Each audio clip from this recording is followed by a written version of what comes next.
Image of Innocence by Kerry E.B. Black. The two friends huddled together, voices hushed, conspirators concocting a plan. Antoine scratched at a bug bite on his cheek and chewed his lower lip.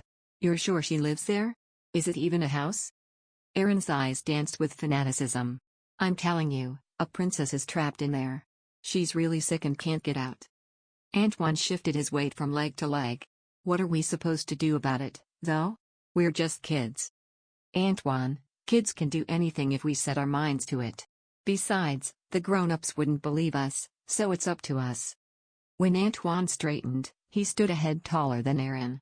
"Up to us, huh?" He cupped a hand over his eyes to block the reflective glare from the metal building. "How do we get in?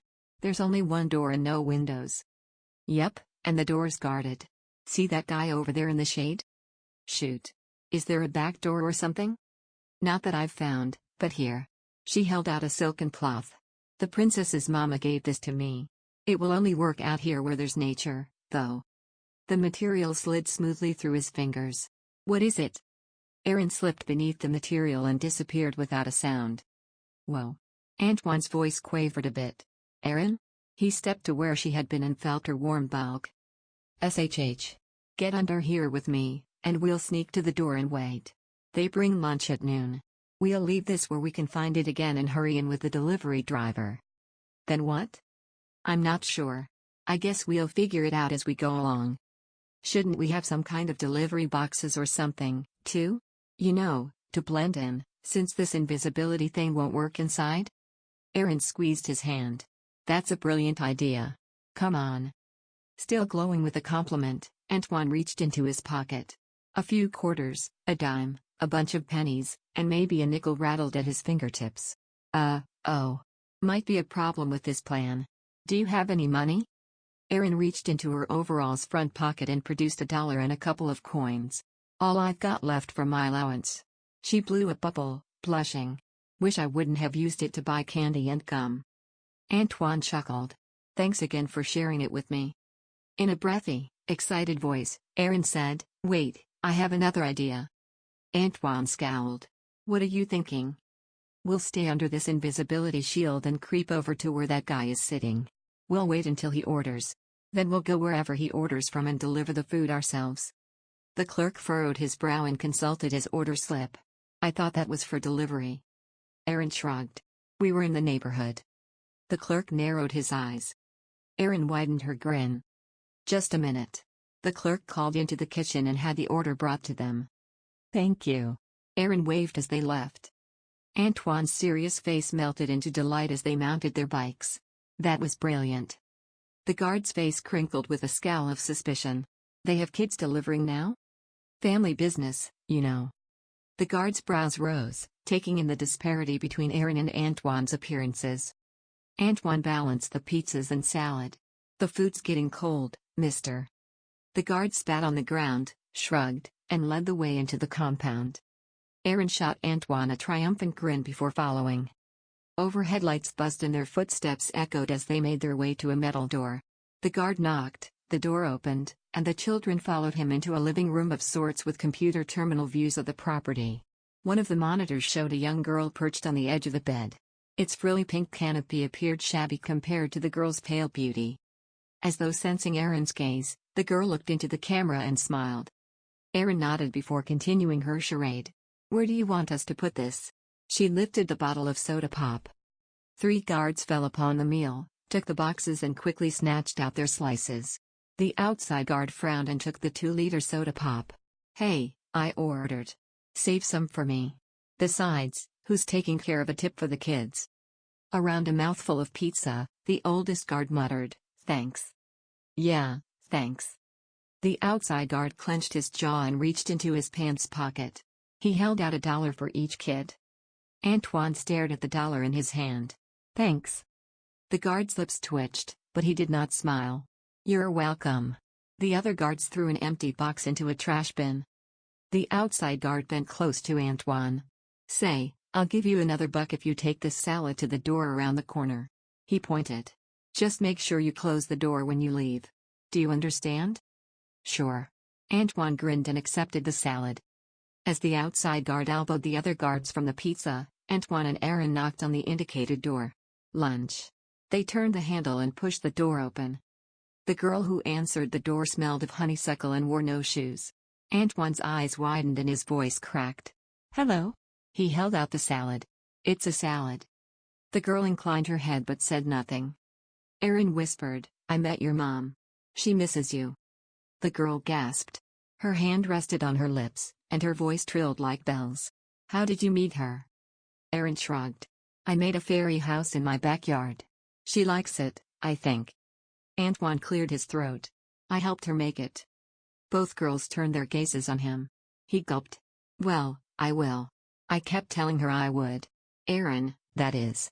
I told Aaron I'd help when I don't have baseball practice." His face wrinkled with pleading. "I will, Aaron. I promise." Aaron handed the girl her salad. "Here. Pretend to eat this. They have cameras." The girl did as instructed. Aaron rubbed her nose to disguise her words. "Why haven't you left here? Your room's not locked." The girl chewed her salad as she said, "The metal makes me sick and weak. I can't even touch the door handle." "I see."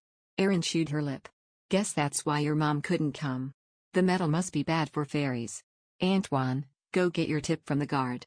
Let them think I had to go to the restroom. We'll meet you outside." Antoine hesitated, muscles tense. "Maybe I should escort the princess out." Aaron crossed her arms before her, a shield of stubborn decision. "Fine." Antoine slumped back the way they came. Aaron whispered to the girl, "Where's your restroom?" The girl pointed.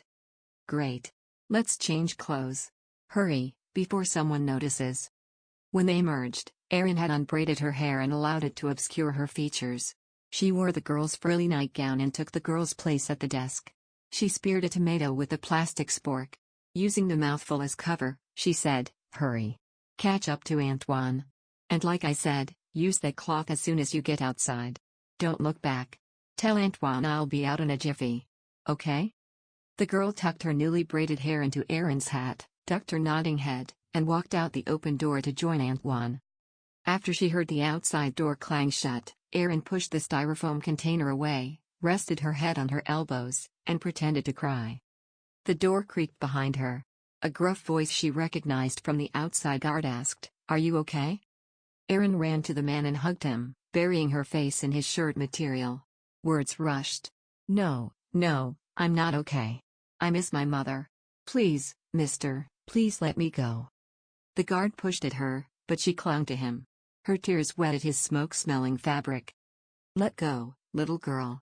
In trying to step away from her, the guard guided Aaron into the hallway. "Mrs. Timmons takes good care of you, doesn't she? Gives you the kind of food you like. Buys you toys and pretty dresses. All you have to do is sing that magic song once a week, and she's happy to give you a place to live and comfy bed." Aaron's voice quavered as she wailed, "I want to go home. I want to see my mother. She misses me. And this place makes me sick. SHH, please don't cry." Although he continued to try to wiggle away from Aaron, the guard's voice shook. "Come on. You're breaking my heart." One of the other guards from the computer room stepped into the hallway. "What's going on out here?" The outside guard rested a hand on Aaron's head. "She's a bit upset is all." A huff. "Get her back into her room, will you? Who cares if the brat's crying again? We're not paid to care." Aaron looked up at the outside guard. His eyes widened and his mouth popped open. Ralph, this isn't the kid we're watching. It's the pizza delivery girl." Aaron tensed to run for the door, but the outside guard's big hand held her in place. With all of her might, Aaron leapt onto the guard's foot. He yelped with surprise and released her. Aaron darted for the exit. She dodged the other guard and ducked under the legs of another who emerged from the computer room. She slid into the door, jerked it open, and slammed it behind her. "Aaron." Antoine rushed to her and pushed a garbage bin in front of the door. "Run to the bikes." Heart pumping faster than her racing legs, Aaron sprinted with her friend to their bikes. Once they mounted and zipped away, she asked, "Did the princess get away?" Antoine's nod sent a spray of sweat from his forehead. A huge limousine screeched to a stop in front of them, blocking their exit. They skidded to a stop. A thin woman dressed in a fashionable tan suit stepped out. The angry lines between her brows betrayed her calm voice. "What have we here? Misguided young people." They backed their bikes down the driveway, but a car filled with guards arrived to pen them in. The woman's high-heeled shoes clopped on the asphalt. "Where did you take my little girl?" Erin cleared her throat. Her breath came in gasps, but she asked, "Your girl? Do you have a girl?" The woman tapped her pointed fingernails along her cell phone case. "Where is she?" "She's my precious, worth more than gold or pearls." Buildings along their sides acted as walls. Limo to the front. Car filled with guards behind. Antoine whispered, "What are we going to do now?" Erin's heart pounded. She thrust fists onto her hips to hide their trembling and yelled, "You're precious? She's not even your daughter. Why did you kidnap her? Why were you keeping her?" The woman's heels click-clacked on the asphalt. "That child is mine. Now what have you done with her?" Erin nudged Antoine. Behind the businesswoman, standing in a swath of grass, the rescued girl stood with her mother and another girl, a twin to the rescued child. Slender as willow branches, they swayed in a light breeze. The mother's hand rested upon her daughter's shoulder. A folded pile of clothes, Erin's overalls and t-shirt, lay at their feet. They seemed clad in spiderwebs and spring blossoms. They nodded to Erin. The girl rested a finger atop her smiling lips as she and her mother disappeared in a glint of gold, leaving the seeming twin alone. Erin blinked at her rescued companion's twin and bit her lip. Antoine pulled on her arm. "Seriously, what are we going to do, Erin?" The twin of their rescued princess beckoned with her pale hand. She flashed a smile, but something was off in her mouth. The teeth glinted in the sunlight like glass and metal. "The girl didn't wear braces, did she?" The rescued girl's twin steepled her fingers, and from her graceful fingertips burst claws thick as knives. Erin no longer saw little resemblance between the girl they rescued and this feral creature, but in a blink, the being reverted back to an image of innocence. Erin gulped. Antoine sidled behind Erin, back to back with her. "Back off, you goons," he said to the men looming behind them. Although he sounded fierce, he trembled. "Have you listened to me at all, little girl? I've kidnapped nobody. Now before you get into a world of trouble, I'm going to ask you again. What have you done with my child?" The businesswoman stooped before Erin, eyes glittering. "Well?" Erin's voice faltered. "So, that girl was yours? A lady told me you kidnapped her and kept her prisoner in that metal building. She said the metal made their kind sick." As she touched Erin's shoulder, the businesswoman's cloying perfume enveloped them. "I'd never make my girl sick. That's absurd. You saw her room. She has everything a child could want. Except freedom," Erin thought. Erin glanced at the imitation of the rescued girl. It licked its lips with a forked tongue. She stifled a shudder and dropped her eyes in mock contriteness. "I didn't know. I thought we were rescuing her, that fairies couldn't live in places like this." "Fairies?" The businesswoman chuckled and squeezed Erin's upper arm. "What an active imagination you have, my dear." She glanced up to her henchman. "I believe this was a misunderstanding." She straightened. "If you take me to my girl, we'll forget this ever happened. Nobody will be in trouble. In fact," she clasped her hands with enthusiasm, "we can all have a tea party together, once we're reunited."